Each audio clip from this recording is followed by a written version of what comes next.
Welcome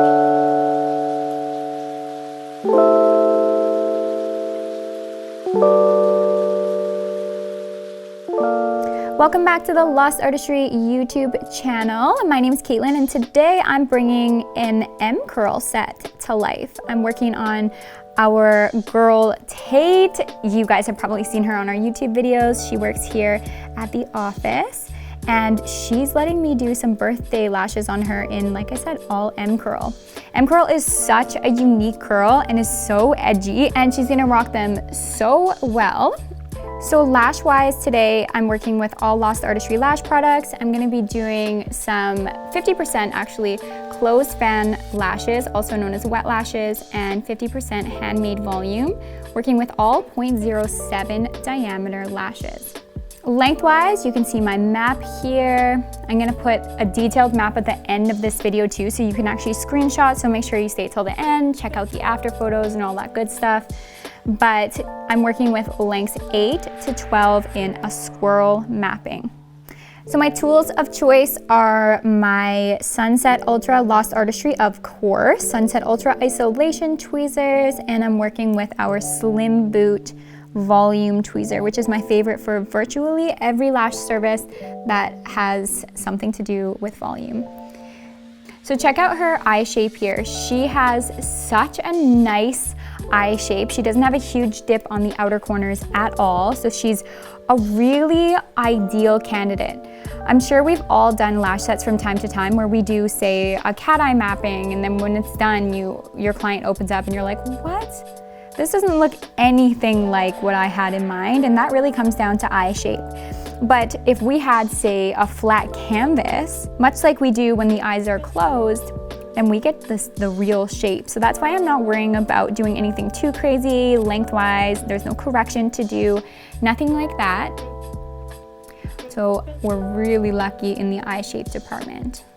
She just has a tiny, tiny dip on that outer corner, but it's not even worth mentioning. So that's why I'm not working with crazy long lengths. She's gonna get enough drama from the dramatic curl choice today. So when I'm applying the extensions, I'm really going to do 50% in wet lashes and 50% in handmade volumes. And pattern-wise, I'm gonna apply my closed fans first, AKA my wet lashes, before I apply my open fans. This gives me time to A, warm up, and B, extend the lashes so that when we're working with wider fans, like our handmaids, that we have much easier isolation. Now, Tate has really blonde lashes, which can be a bit of a pain because often blonde clients like Tate, and I've worked on her many times, they have these like invisible type lashes that are not ideal because it makes isolation and application really tough. Only because these little invisible type lashes kind of fall into our section that we've isolated and makes it really hard to get a nice, proper application of extensions. But there are little hacks for that.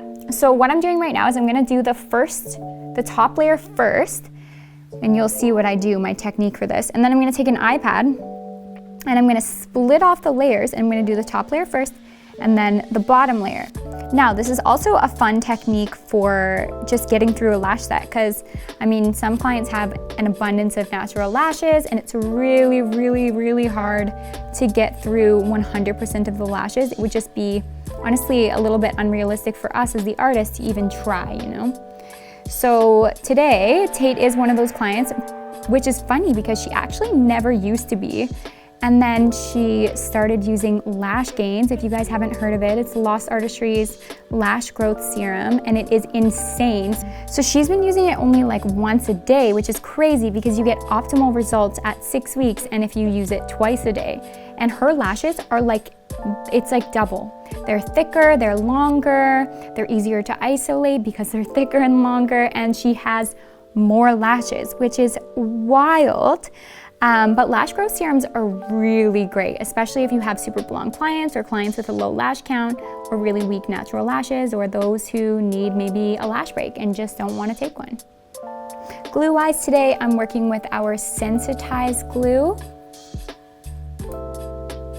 You because M curl is a curl that I don't use all the time. It's kind of one of those novel curls that you want to have 100% have on hand for those clients who let you get creative, but they're not in so much an everyday lash curl like say L or B or C or D curl or whatever.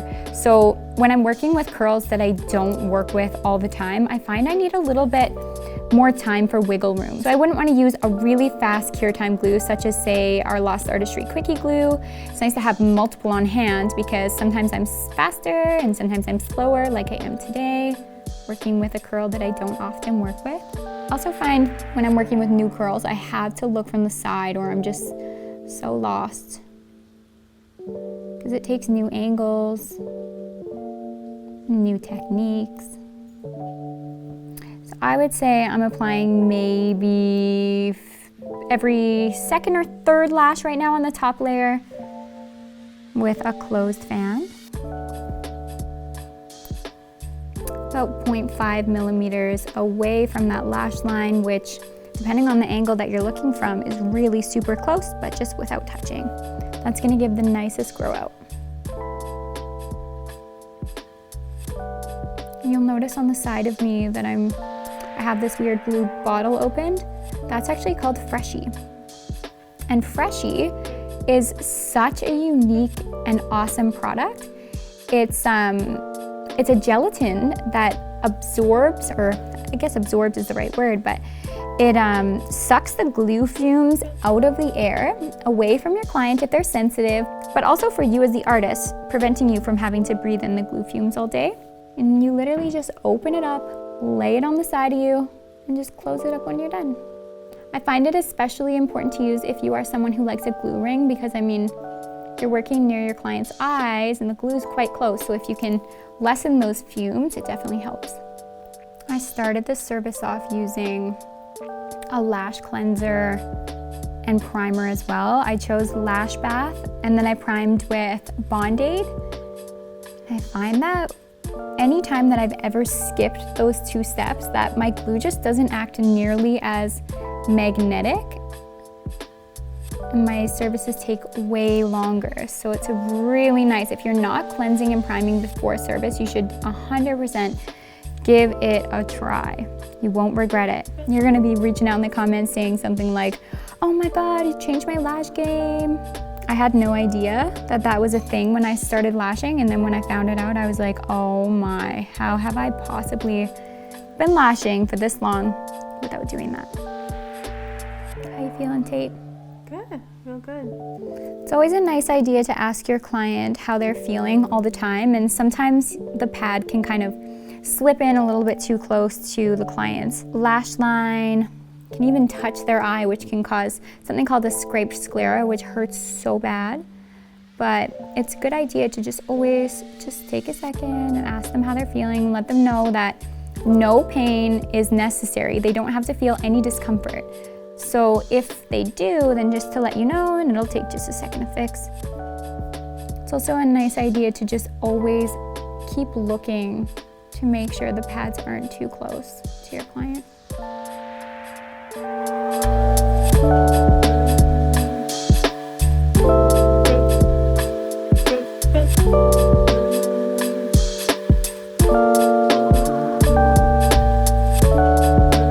My first row is done, so you'll notice that I started on the outer corner, worked towards the inner, spacing the lashes evenly along the way.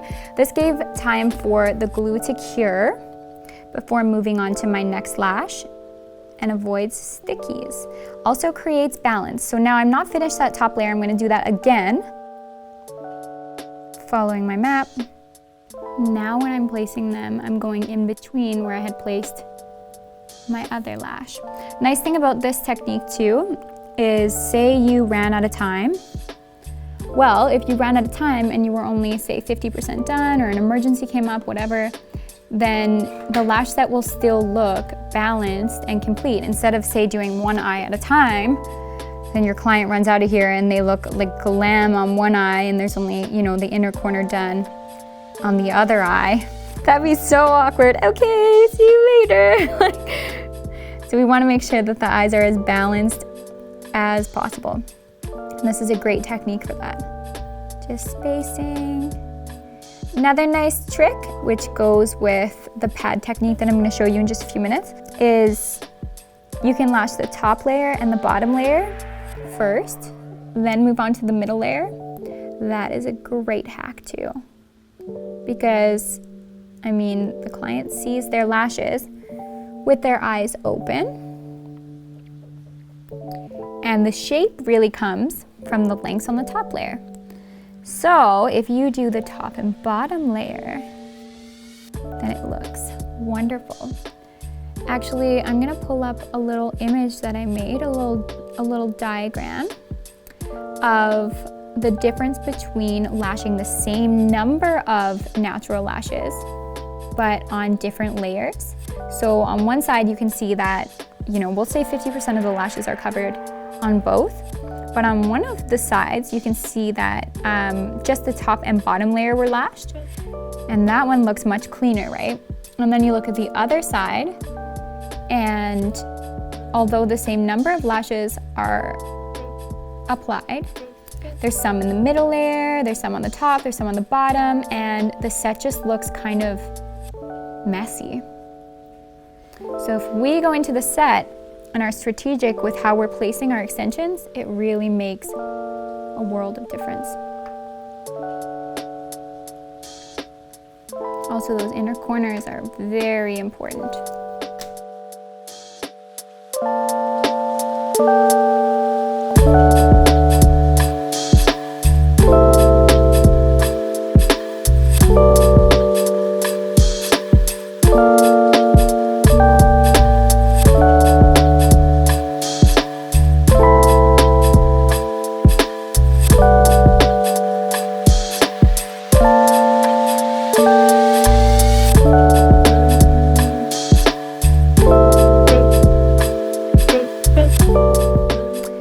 Now I've done at least 50% of that top layer. I'm gonna start working on the bottom layer just to make sure that the set starts looking good. So I'm gonna take another iPad, use the sticky side. Don't worry, no product will get caught on the lashes and it won't mess with anything. And then I'm gonna pull that away. After I'm done that, I'm gonna work on this eye first. And I'm gonna just pull out little hairs at a time. You're gonna wanna make sure your bottom iPad is properly placed so you can't see any of those bottom lashes. Should be just along that waterline without having any gelatin in the eye. I'm gonna pull just one little natural lash out at a time. That way I don't have to mess with isolation.